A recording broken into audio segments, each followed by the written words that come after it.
ಎಲ್ಲರಿಗೂ ನಮಸ್ಕಾರ. ನಾನು ನಿಮ್ಮ ಸುಮಾ ಪಾಟೀಲ್. ಶ್ರೀ ಶಕ್ತಿ ಸವಿರುಚಿಯಿಂದ ಇದು 2026 ಹೊಸ ವರ್ಷದ ಮೊದಲನೇ ವಿಡಿಯೋ ಆಗಿತ್ತು. ಅಂದರೆ ನಾನೀಗ ಆಲ್ರೆಡಿ ಹಾಕಿದ್ದು ಎಲ್ಲ 2025 ವಿಡಿಯೋ ಆಗಿದ್ದು. ಇದು ನಾವು ಹೊಸ ವರ್ಷದ ದಿವಸ ನಾವು ಶ್ರೀ ಸದ್ಗುರು ಸಿದ್ಧಾರೂಢ ಹುಬ್ಬಳ್ಳಿ ಮಠಕ್ಕೆ ಹೋಗಿದ್ದು. ಹೊಸ ವರ್ಷ ನಾವು ಅಲ್ಲೇ ಆಚರಣೆ ಮಾಡಿದ್ದು. ನನ್ನ ಮನೆಯಲ್ಲಿ ನಮ್ಮ ತಾಯಿ, ನಮ್ಮ ತಂದೆ ಮತ್ತು ನಮ್ಮ ತಮ್ಮನ ಮಗ ಲಕ್ಷ್ಯ ಎಲ್ಲರೂ ಬಂದಿದ್ದರು. ಇಬ್ಬರು ನನ್ನ ಮಕ್ಕಳು ಇದ್ದರು. ಎಲ್ಲರೂ ಕೂಡಿ ನಾವು ಸಿದ್ಧಾರೂಢ ಮಠನ ದೇವರ ಆಶೀರ್ವಾದ ತೊಗೊಂಡು ಅಲ್ಲಿ ದೇವರ ದರ್ಶನ ತೊಗೊಂಡು ಬಂದು ಈ ರೀತಿಯಾಗಿ ಅವತ್ತು ಹೊಸ ವರ್ಷ ನನ್ನ ಸೂಟಿ ಐತೆ. ನನ್ನ ಸಿದ್ಧಾರೂಢ ಮಠಕ್ಕೆ ಯಾವಾಗಿದ್ದರೂ ಭಾಳ ಮಂದಿ ಭಕ್ತಾದಿಗಳು ನಡ್ಕೋತಾರು. ಅವತ್ತು ಹೊಸ ವರ್ಷದ ದಿವಸ ಸೂಟಿ ಐತೆ. ನನ್ನ ದೇವರ ದರ್ಶನಕ್ಕೆ ಭಾಳ ಜನ ಇದ್ದರು. ಅಲ್ಲಿ ಅಭಿಷೇಕದ್ದು ಮತ್ತು ಪ್ರಸಾದ ಪೂಜೆ ಎಲ್ಲ ಮುಗಿಸ್ಕೊಂಡು ಒಂದಿಷ್ಟು ಫೋಟೋ ತಕ್ಕೊಂಡು ಇದು ಒಂದು ಸಣ್ಣ ವಿಡಿಯೋ ಹೊಸ ವರ್ಷದ ದಿನ ಆಗಿತ್ತು. ಈ ರೀತಿಯಾಗಿ ಹೊಸ ವರ್ಷದ ಆಚರಣೆ ನಾವು ಮಾಡಿದ್ದು. ನಮಗೆಲ್ಲ ಹೊಸ ವರ್ಷ ಅಂದ್ರೆ ಯುಗಾದಿನ ನಮ್ಮ ಭಾರತೀಯರಿಗೆಲ್ಲ. ಆದರೂ ಕ್ಯಾಲೆಂಡರ್ ಪ್ರಕಾರ ನ್ಯೂ ಇಯರ್ ಅಂತೆ ಜನವರಿ 1 ಅಂತೆ ಅದನ್ನೊಂದು ಸಣ್ಣ ಆಚರಣೆ ಮಾಡ್ತಾರೆ. ಯಾವುದೇ ಆಗಲಿ ಒಂದು ಆಚರಣೆಗೆ ಏನು ಕಟ್ಟುನಿಟ್ಟಿರುವುದಿಲ್ಲ. ನಮ್ಮ ಮನಸ್ಸಿನ ಭಾವನೆಗಳು ಹೆಂಗಿರ್ತಾವಲ್ಲ ಹಂಗೆ ಈ ರೀತಿಯಾಗಿ ಹೊಸ ವರ್ಷದ ಆಚರಣೆ ಮಾಡಿ ನಾನು ಅಂಗಾರಿಕ ಸಂಕಷ್ಟಿ, ಇದು ಈ ವರ್ಷದ ಮೊದಲನೇ ಅಂಗಾರಿಕ ಸಂಕಷ್ಟಿ ಆಗಿತ್ತು. ನಾನು ಗಣೇಶನ ಪೂಜೆ ಮೊದಲಿಗೆ ಒಂದು ಅಷ್ಟದಳದ ಪದ್ಮ ಬರೆದು ಅದ್ರ ಮೇಲೆ ಒಂದು ಮನಿಯರ ಏನಾರು ಇಟ್ಟು ಅದಕ್ಕೆ ಒಂದು ಚರಿಗೆ ನೀರು ತುಂಬಿಟ್ಟು ಅದ್ರ ಮೇಲೆ ಒಂದು ಪ್ಲೇಟ್ ಒಳಗೆ ಅಕ್ಕಿ ಹಾಕಿ ಬೆಳ್ಳಿ ಗಣಪನ ಇಟ್ಟು ಈಗ ಒಂದು ಸ್ವಲ್ಪ ಬಿಸಿಲಿರೋದ್ರಿಂದ ಕರಿಕಿಗೆ ಸ್ವಲ್ಪ ಆಗಿತ್ತು. ಅದನ್ನು ಈ ರೀತಿ ಯಥಾ ಪ್ರಕಾರ ಒಂದು ಸಣ್ಣದ ಗಣಪತಿ ಪೂಜೆ ಮಾಡ್ತಾನು. ಪ್ರತಿ ತಿಂಗಳು ಸಂಕಷ್ಟಿ ಮಾಡ್ತಾನು. ಅಂಗಾರಿಕ ಸಂಕಷ್ಟಿ ಅಂದ್ರೆ ಒಂದು ಸ್ವಲ್ಪ ವಿಶೇಷಣ ಇರ್ತೈತಿ.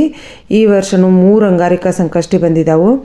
ನನಗೊಂದು ಸ್ವಲ್ಪ ನೆಗಡಿ ಆಮೇಲೆ ಆರಾಮಿಲ್ಲದ ಸಂಬಂಧ ನನ್ನ ಧ್ವನಿ ಈಗಾದರೂ ನಿಮ್ಗೆ ಗೊತ್ತಾಗ್ತಿರ್ಬೋದು, ಹುಷಾರಿಲ್ಲ. ಅದಕ್ಕೋಸ್ಕರ ನಾನು ನೈವೇದ್ಯಕ್ಕೆ ಮೋದಕ ಏನು ಮಾಡಲಿಲ್ಲ. ಇನ್ನೊಂದು ಅಂಗಾರಿಕ ಸಂಕಷ್ಟೇ ಬರ್ತೈತಿ ಮತ್ತು ತಿಂಗಳೂ ಮಾಡ್ಕೋಬೋದು ಅನ್ನೋ ಸಂಬಂಧ ಒಂದಿಟ್ಟು ಸಜ್ಕ ಮಾಡಿ ಎಡೆ ಹಿಡಿದೀನಿ.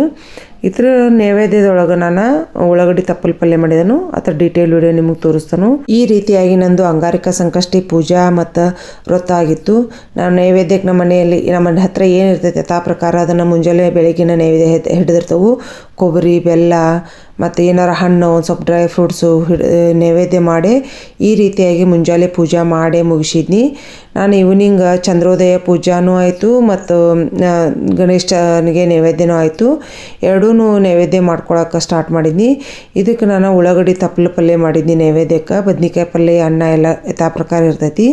ಇದಕ್ಕೊಂದು ಸ್ವಲ್ಪ ಕುದಿಸಿದ ಬ್ಯಾಳಿ, ಒಂದು ಸ್ವಲ್ಪ ಸಣ್ಣಗೆ ಉಳ್ಳಾಗಡ್ಡಿ, ಟೊಮೆಟೊ ಮತ್ತು ಸ್ವಲ್ಪ ಜಜ್ಜಿದ ಬೆಳ್ಳುಳ್ಳಿ ಈ ರೀತಿ ಎಲ್ಲ ರೆಡಿ ಮಾಡಿ ಇಟ್ಕೊಂಡು ಒಗ್ಗರಣೆಗೆ ಸಾಸಿವೆ ಜೀರಿಗೆ ಹಾಕಿ ಮೊದಲಿಗೆ ಬೆಳ್ಳುಳ್ಳಿ ಹಾಕಿ ಒಂದು ಸ್ವಲ್ಪ ಉಳ್ಳಾಗಡ್ಡಿ ತಪ್ಪಲ, ಟೊಮೆಟೊ ಹಣ್ಣು ಅದೇನು ಉಳ್ಳಾಗಡ್ಡಿ ಹೆಂಚಿರ್ತವಲ್ಲ ತಪ್ಪಲದ್ದು ಅದನ್ನು ಹಾಕ್ಕೋಬೇಕು.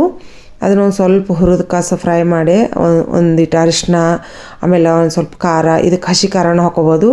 ನಾನು ನೆಗಡಿ ಕೆಮ್ಮ ಇರೋದ್ರಿಂದ ಒಂದು ಸ್ವಲ್ಪ ಒಣ ಖಾರನ ಹಾಕಿದನು. ನಿಮ್ಗೆ ಯಾವ್ದು ಇಷ್ಟ ಅಲ್ಲ ಅದನ್ನು ಹಾಕಿರಿ. ಆಮೇಲೆ ಉಪ್ಪು, ಅದಕ್ಕೆ ರುಚಿ ತಕ್ಕಷ್ಟು ಉಪ್ಪು ಹಾಕಿ ಉಳ್ಳಾಗಡ್ಡಿ ತಪ್ಪಲ ಏನಿರ್ತೈತಲ್ಲ ಅದನ್ನು ಒಂದು ಸ್ವಲ್ಪ ಬೇಯಿಸಬೇಕು. ಇದನ್ನು ನಾನು ಆಲ್ರೆಡಿ ಒಂಥರ ಹೆಸರು ಬೇಳೆ ನೆನೆ ಹಾಕಿ ಮಾಡಿ ತೋರಿಸಿದನು. ಇದನ್ನೊಂದು ಸ್ವಲ್ಪ ಕುದಿಸಿದ ಬೇಳೆ ಇದೊಂಥರ ಡಿಫ್ರೆಂಟ್ ಐತಿ.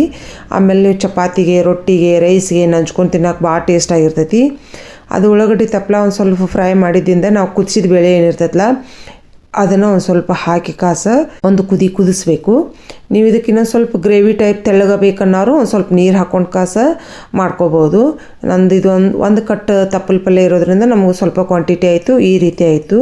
ಇದಕ್ಕೆ ಮೇಲ್ಗಡೆ ನೀವು ಸ್ವಲ್ಪ ಬೆಳ್ಳುಳ್ಳಿ ಜಜ್ಜಿ ಹಾಕಿ ಮಾಡಿದ್ರೂ ಬರ್ತೈತಿ. ಒಂದು ಸ್ವಲ್ಪ ಎಣ್ಣೆ ಹಾಕಿ ಈ ರೀತಿಯಾಗಿ ನಂದು ಗಣೇಶದ ನೈವೇದ್ಯ ಆಗಿತ್ತು. ಗಣಪತಿಗೆ ನಾನು ಮೊದಲೇ ಹೇಳ್ದಂಗೆ ಮೋದಕ ಮಾಡಲಿಲ್ಲ. ಮುಂದಿನ ಸಲ ಮೋದಕ ಮಾಡಿರಾತಂತೇಳಿ ಸಜ್ಕ ಮಾಡಿ ಡ್ರೈ ಫ್ರೂಟ್ಸು ಈ ರೀತಿ ನೈವೇದ್ಯ ಮಾಡಿ ಚಂದ್ರೋದಯ ಪೂಜೆ ಮಾಡಿ ನಂದು ಪೂಜಾ ಸಮಾಪ್ತಿ ಮಾಡಿದ್ನಿ ಸಂಕಷ್ಟಿ.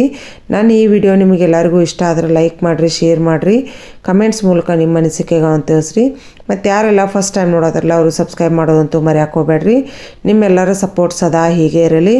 ಎಲ್ಲರಿಗೂ ಮತ್ತೊಮ್ಮೆ ತುಂಬ ಧನ್ಯವಾದಗಳು. Thank you so much.